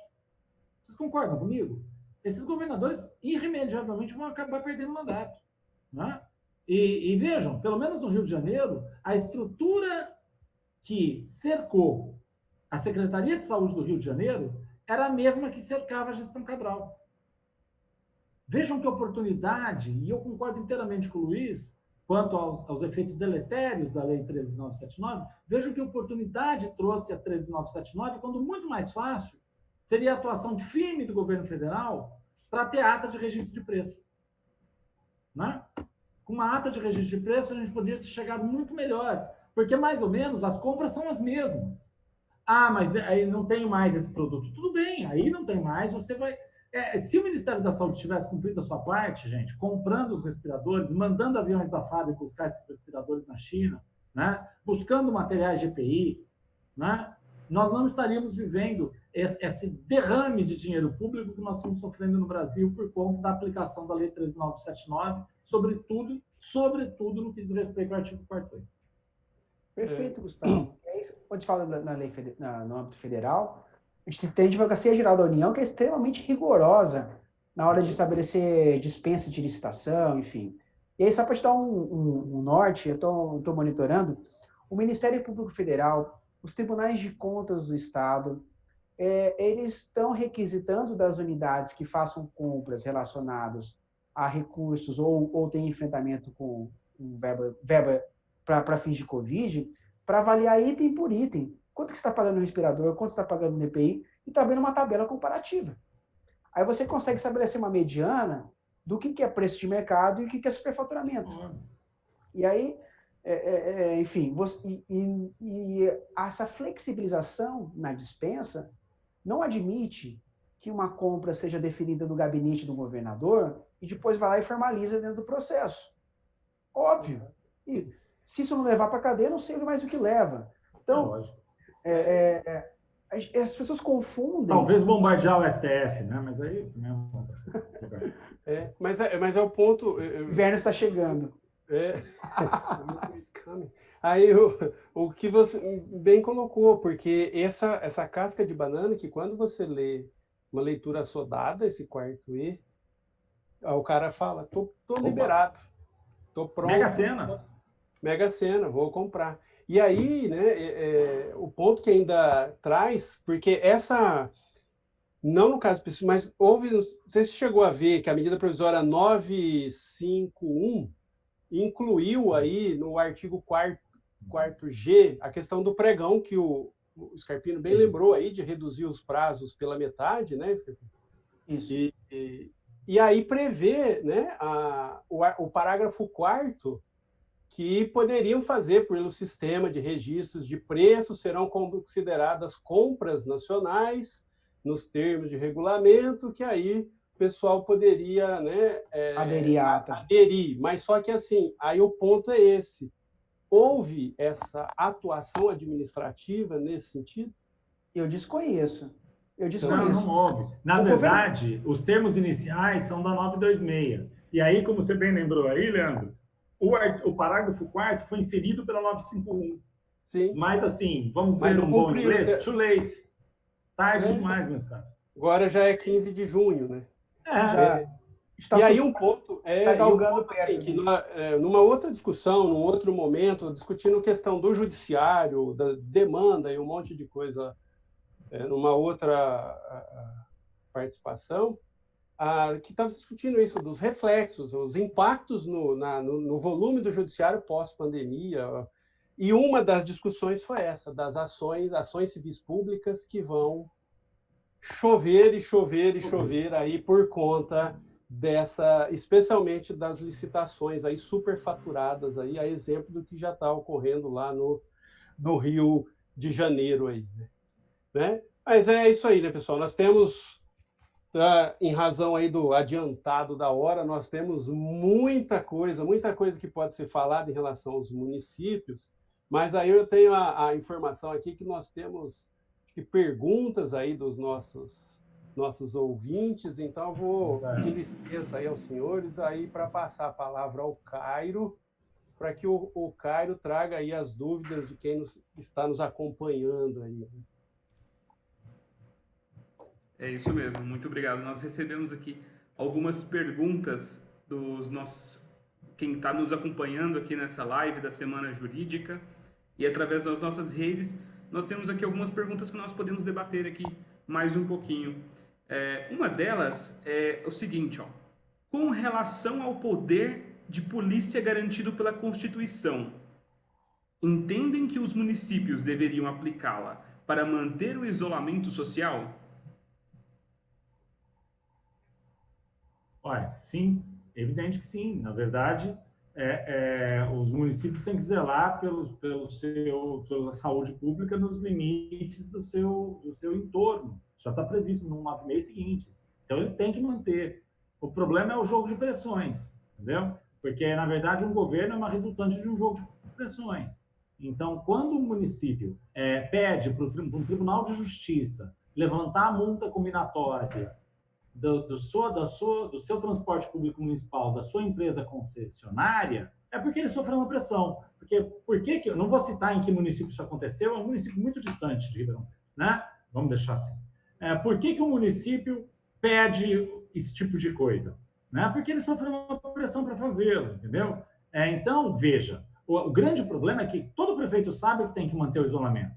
Agora, é claro, tem a relação empregador-empregado, há setores inteiros parados, né? Pessoas que não conseguem mais fazer frente às suas dívidas, que estavam alavancadas em grandes empréstimos ou empréstimos que eram redundantes.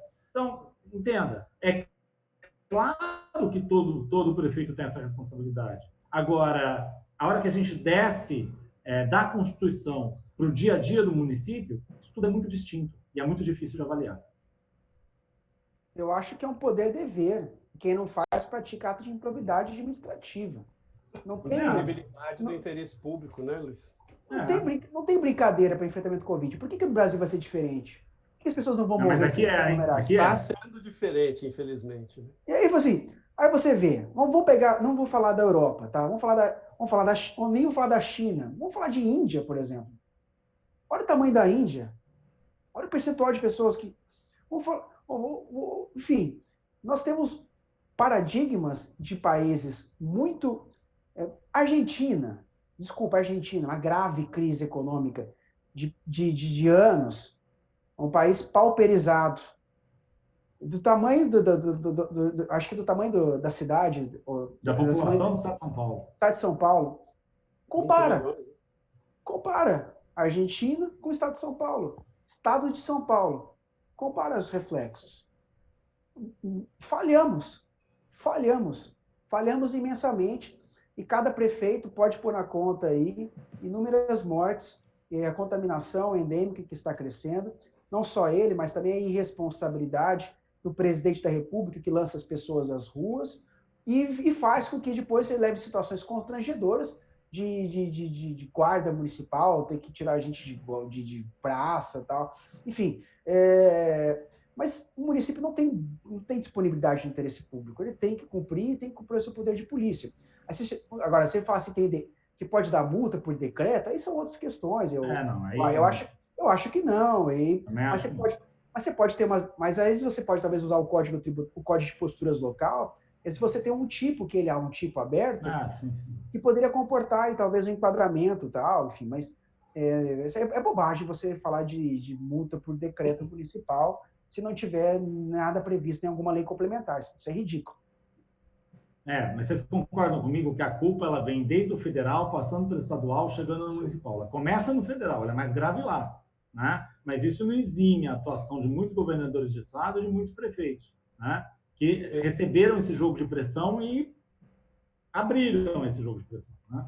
O problema, a minha visão também, assim, politizaram o coronavírus. E então, muitos gestores estão tratando como isso pode gerar um capital político. E aí... Vocês têm razão.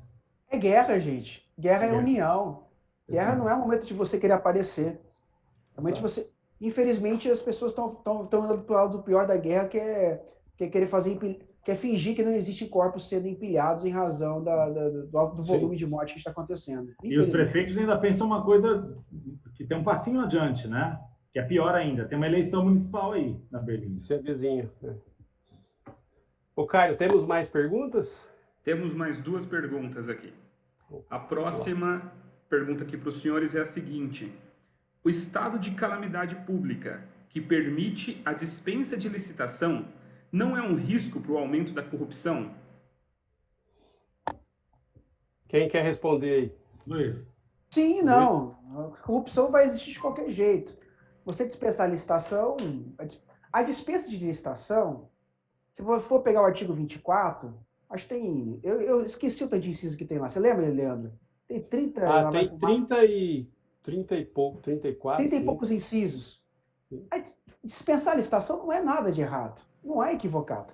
Para dispensar a licitação, você tem que saber o que você vai comprar ou contratar, como que você vai fazer, verificar se os preços são compatíveis ou não, fazer a estimativa, verificar se quem você vai comprar tem condição de entregar ou não, se tem experiência pregressa, e aí você dispensa. Então, uma dispensa de licitação bem feita, às vezes é muito melhor que um pregão de michuruca, muito melhor que um monte de concorrência. Existem pregões e concorrências que são feitas para inglês ver. Então, o problema não é a dispensa em si. O problema é a flexibilização, achar que não existem normas de controle para você descontratar licitação através de dispensa. Pelo contrário, quem tem um mínimo de noção administrativa sabe que as auditorias externas feitas nos órgãos públicos começam a partir dos processos de inexigibilidade e dispensa. A primeira coisa que um auditor vai fazer do Tribunal de Contas ou do Ministério Público, um promotor de justiça, é assim, deixa eu ver todos os seus processos de dispensa. Ele vai folhear folha por folha, ele vai pegar carimbo por carimbo. E aí, meu querido, se você não cumprir, não justificar que aquela contratação tua é compatível com o mercado, você vai rodar. Você vai tomar uma ação de improbidade ou vai ter ser preso, que é o que muito está se acontecendo aí. Quem não conseguiu justificar por que está pagando mais caro as coisas, vai rodar. E vai rodar bonito. Pode ser agora, se não for agora, vai ser num presente futuro aí, muito próximo. Porque o Luiz está certo, inteiramente, eu concordo com ele em tudo. Porque na prática, vejam bem, é uma questão típica de você não realizar o processo de maneira idônea. Seja o pregão, seja a dispensa. O Luiz colocou isso muito bem. Uma dispensa bem realizada, ela tem um termo de referência e uma estimativa de preço que lacra a questão. Aí você vai me falar, mas aqui eu tinha dificuldades grandes para comprar, por exemplo, um respirador. Eu sei, mas nem por isso eu ia comprar numa loja de vinhos, como fez o governador do Amazonas.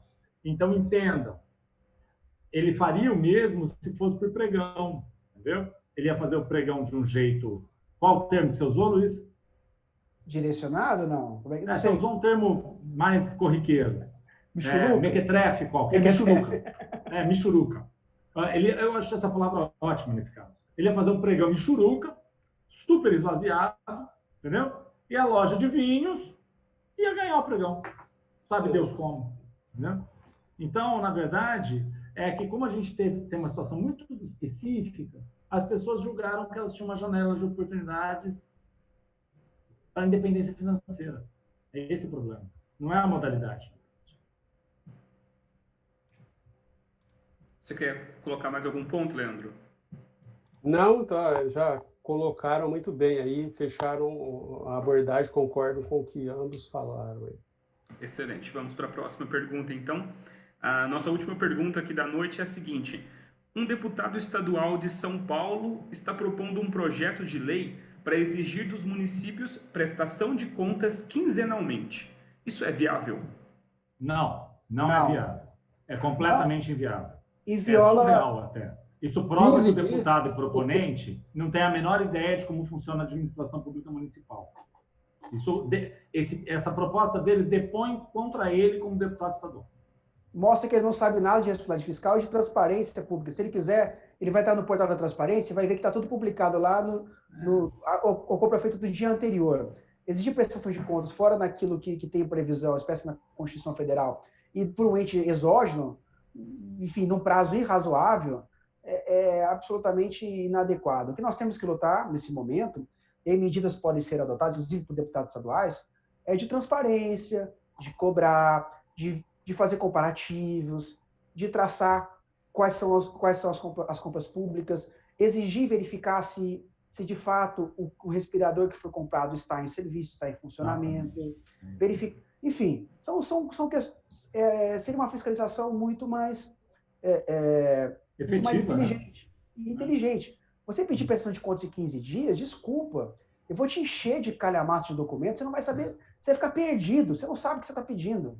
Então, é burrice, poderia até passar e poderia até vigorar essa lei esdrúxula se assim quisesse. O que eu faço? Faço como tantas outras, né? Exato.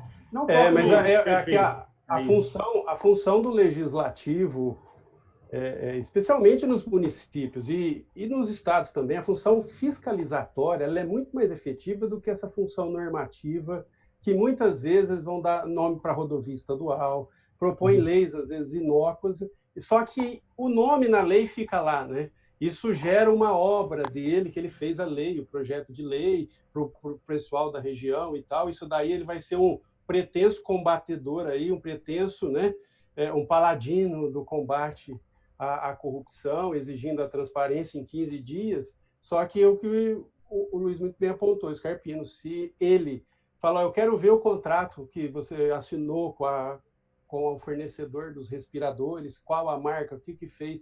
Essa atividade dele, que ele vai ter um esforço físico muito maior, né? Muitos aí preferem a comodidade, né? Essa daí é uma medida que é muito mais, exige uma atuação muito mais efetiva e incisiva, que nem todos têm, infelizmente. Leandro, se eu me permite... Andaria muito melhor o deputado estadual se ele trabalhasse em prol do efetivo controle interno, entendeu? Se ele defendesse medidas de controle interno, como estabelecimento de controladorias plenas, lotadas por membros efetivos de carreira, com autonomia, função gratificada, ou com estabelecimento de controladorias a partir de concursos públicos para a sua estrutura como todo, de ouvidoria completa, como no município de Sorocaba, por exemplo, como foi proposto aqui no começo do mandato, lembram? Da lei. Luiz, você lembra que você me enviou uma vez o projeto de lei de controladoria de Ribeirão Preto, muito bem escrito, né? Andaria muito melhor o deputado estadual se caminhasse, se entendesse o que é controle interno e as vicissitudes do controle interno. Sim, eu acho que todo mundo que luta por transparência e por controle, eu acho que é razoável. Então, talvez falte foco, e aí eu tenho uma ideia que eu defendi num artigo, tem alguns anos, foi 2013, 2014, criar um conselho representativo de vários entes de diferentes órgãos para permitir uma forma de um controle externo e social sobre o que está sendo feito, se está sendo efetivo ou não. Exato. Se está sendo bem empregado ou não recurso público. Existe prestação de contas quinzenal, além de ser inviável, embora poderia ser transvestido aí da busca por mais transparência, mais controle, ela só atrapalharia. Então, acho que o foco do excelentíssimo deputado poderia ser melhor ajustado aí para buscar medidas efetivas de controle e exigir prestação de contas no prazo de minutos, além de violar inúmeros dispositivos constitucionais, na minha visão, e sendo oportuno, acho que não atenderia à raiz do problema aí que o nobre deputado eventualmente queira, que é exercer a fiscalização. Eu acho isso muito importante, uma das funções mais importantes, talvez a mais importante do legislativo, é fiscalizar bem o atendimento da legislação diante, como o Leandro bem destacou, da diminuta competência residual sobrante aí aos parlamentares. De todo modo, me parece que mesmo a fiscalização ela tem que ser feita de forma mais inteligente. Perfeito. É isso aí. Nesse momento agora, nós temos que partir aqui. Eu vou passar a palavra ao Cairo aqui para ele fazer o encerramento, só que antes em especial a vocês, né, meus queridos amigos, excelentes professores, queria agradecer muito por terem aceito o convite, por terem contribuído imensamente para esclarecer um pouco melhor essa situação que nós estamos vivendo, né? Situação difícil, às vezes, de compreensão para o nosso aluno, para a comunidade em geral, que às vezes não se ateve ainda a essa pleiade de normas temporárias aí que nós estamos tendo. Nós vamos ter um direito excepcional, direito administrativo excepcional aí, temporário, algo assim, né? E gostaria de agradecer muito, né? Agradecer também todos aí que estão nos acompanhando, muitos nossos alunos que vocês aí encontram lá no nosso curso, agradecer todo mundo, fazer o convite aqui para quem nos acompanha. Agora em julho, agora nós vamos iniciar uma nova turma na especialização de Direito Público, né, do qual eu tenho a honra de coordenar e ter esses dois queridos aqui como professores convidados. E aí fica o convite, entrem no site da ebjur.com.br, aí conheçam o curso feito com muito carinho aí, e agradecer imensamente vocês, né? Vou passar aí para o Cairo fazer o encerramento. Muito obrigado, meus amigos. Obrigado. E eu quero agradecer em nome aqui de toda a equipe da Escola Brasileira de Estudos Jurídicos, a EBJUR. Quero agradecer a participação dos senhores, dos professores Leandro, Gustavo, Luiz Eugênio, da audiência que nós tivemos nessa primeira noite de debates aqui da Semana Jurídica, que está só começando. Amanhã temos mais, a participação amanhã é dos professores Luiz Felipe Ramos, Cirino e Alessandro Irata, que eles vão debater sobre o tema revisão contratual em tempo de pandemia. Um assunto aí muito importante para todos os operadores do direito, independente aí da área que militam. E é isso, nós queremos agradecer a participação de todos. Obrigado a vocês que debateram aqui essa noite conosco. E amanhã nós temos mais. Fiquem ligados nas nossas redes sociais, acessem o site da EBJUR, está aí aparecendo na tela para vocês, e vocês vão ficar por dentro de todas as novidades que nós temos nessa primeira semana jurídica. Um forte abraço e uma boa noite para todos vocês. Até amanhã. Boa noite. Boa noite.